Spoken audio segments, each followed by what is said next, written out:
మార్గశిర మాసంలో వచ్చేటటువంటి మొట్టమొదటి త్రయోదశి హనుమద్ వ్రతము. హనుమద్ వ్రతము చాలా గొప్పదనమాట అండి.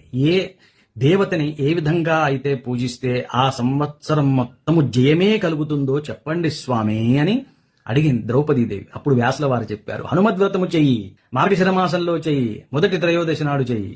అద్భుతమైనటువంటి శత్రు విజయం జరుగుతుంది, అద్భుతమైనటువంటి అధికారం పడుతుంది, అద్భుతమైనటువంటి సంపదలు నీ సొంతమైతాయి అని చెప్పాడు వ్యాసుడు.